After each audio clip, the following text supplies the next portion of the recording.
Do you remember what's the Intellivision Amico? You may not have heard of this. This was someone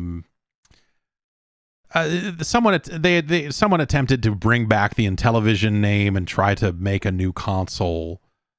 And they took a bunch of pre-orders, and they tried to take a bunch of pre-orders, and they had Office Space and all this other stuff, and then they now suddenly it seems like they have more creditors than Office Space, and so on and so forth. Something of a fiasco, I suppose, if you wanted to put a word on it. The console never made it to market. It was like kind of fuzzy if it ever existed in the first place. You know, you would have these videos that'd be like, oh, here's Amico hardware being assembled. We have one right here. Here's this, and you know, but it always felt a little smoke and mirrors-y. It never felt like, oh, here's a very plain and clear indication that yes, this is a real device, and that yes, this real device is about to come to market as soon as they can find enough money to build them. You know, they tried to do it all through a pandemic, and I'm sure that didn't help, but there was also just aspects of it from a business plan perspective that once you started to look at the numbers of like the limits to about how much money they were going to charge for games, or how much money they would allow developers to charge for games, and some of the other limitations they were going to put on people that way. It felt like one of those projects where they were just like scrambling to keep their heads above water in ways that now, when you look back on it, looks a little scammy.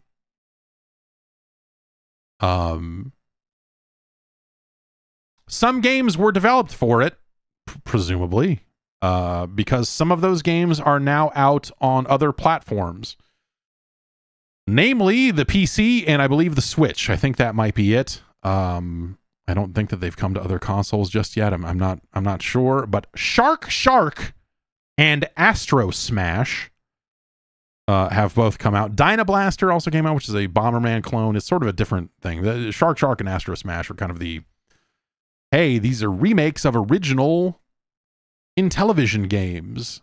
They're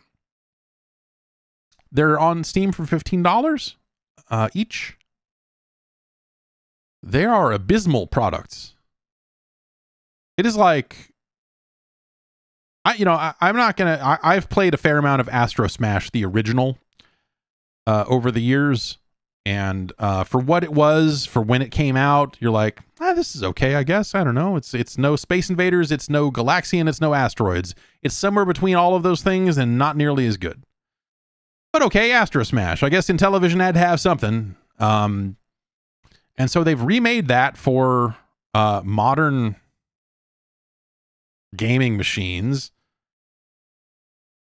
And, added some weapon power-ups and some other little doodads and stuff here. Shark is, you are a tiny fish, and you have to eat smaller fish to get bigger. And then occasionally a shark appears on screen, and if you bite the shark's tail, you get points, but really you just want to avoid the shark. And there are pearls to collect. And that's it. They are some of the most bare bones video games that you could release in the year 20 and 23. It is striking how nothing these products are. How they feel like, Game Jam games have more depth than some of this stuff. It is alarming how little there is to Astrosmash and Shark. The idea that these were going to be games that helped usher in a new platform, that you were going to be like, yes, the whole family can enjoy Astrosmash. And then you play it and you're like, this is boring as hell. I would rather play the original Astrosmash, because at least that has a classic retro aesthetic. And so now instead it's like, here's this game that looks like, they look like the early days of Xbox Live Arcade, when developers hadn't quite figured it out yet.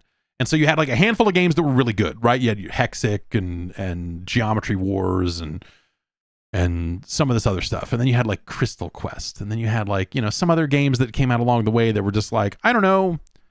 We don't know what to do. Like the early days of downloadable PC games, you might even say here. The early, like the early 2000s when digital, sales of like when companies were selling games on their website and they were just like, all right, this is shitty. Like, yes, but we remade Asteroids for a new generation. And you're like, this sucks, but okay.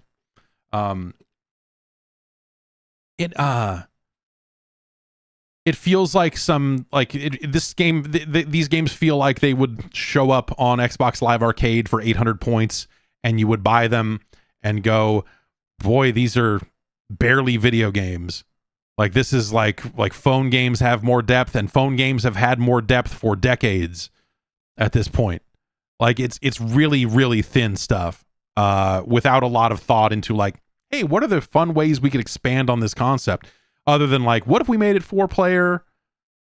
And Astrosmash has some weapon power-ups and stuff. So it's really crazy to see these games coming out because I think on their own merits, they're not fun.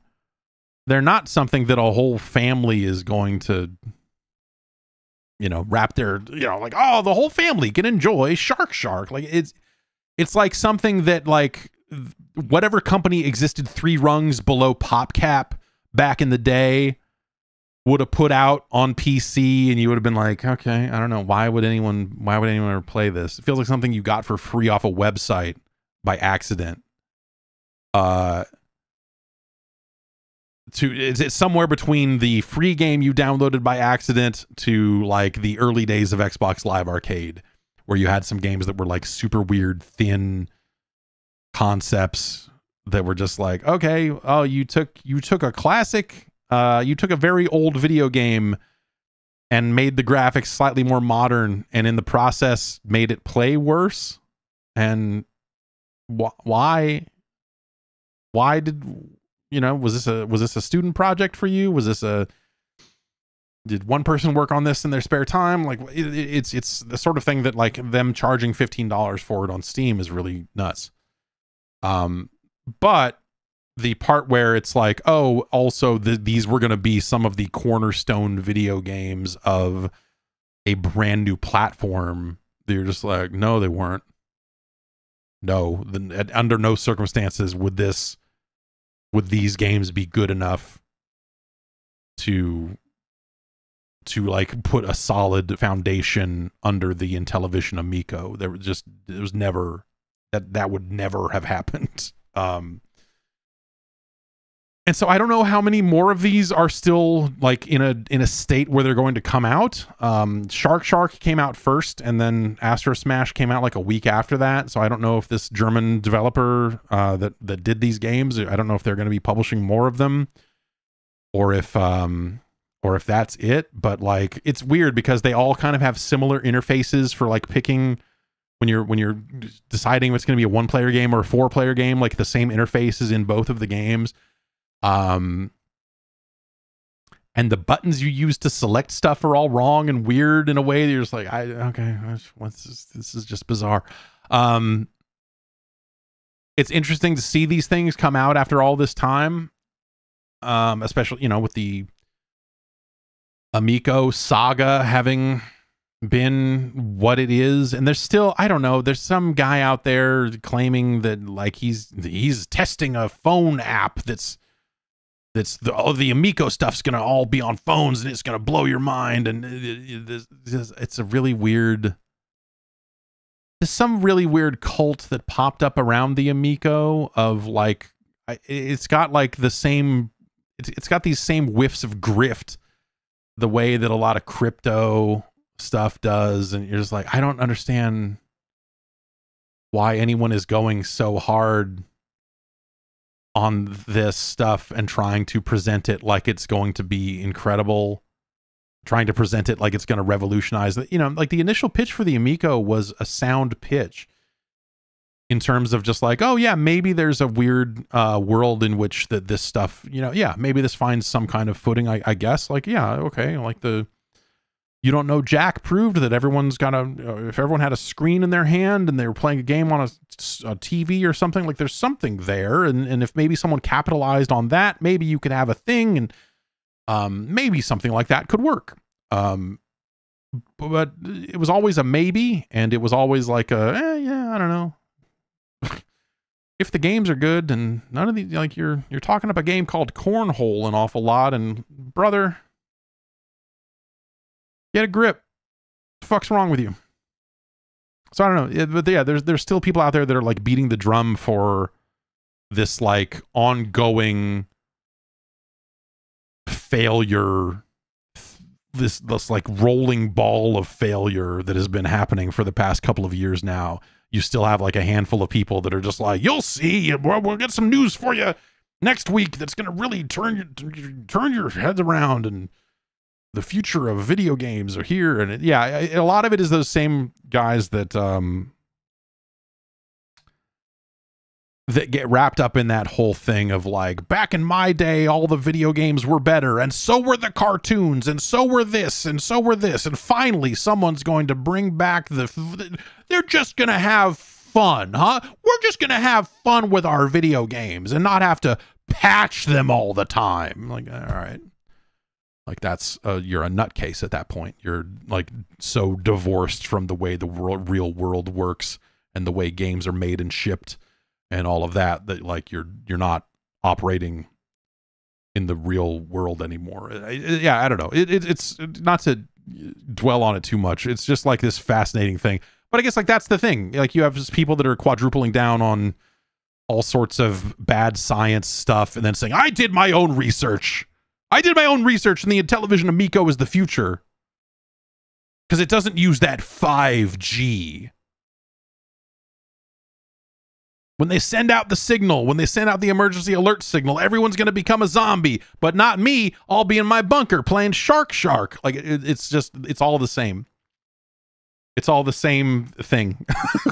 I guess. I don't know. It's really weird. I don't know how that happened. It's sad. And it's sad that the Intellivision name has been dragged through this mess as well. It deserves better. Because again, the initial pitch for the Amico, you go like, oh yeah, this yeah, that could be a product. Yeah, that could be a profitable product. Is it, gonna sell 200 million units? No. Is it the next Wii? Like, no, probably not. But like, yeah, there's room for something like that in the market, sure. But maybe not anymore. Because they well, I don't know. I don't know what happened with it. I don't know. Someone fucked up something somewhere along the way. I don't know. Like I said, at some point it stopped resembling an actual product launch and started looking like we're going to shake the keys over here to raise some funding so that we can continue to have an office and continue to do this. And, it started looking like a real, I don't know, pyramid scheme looking thing or something. I don't know. It's crazy. Just crazy.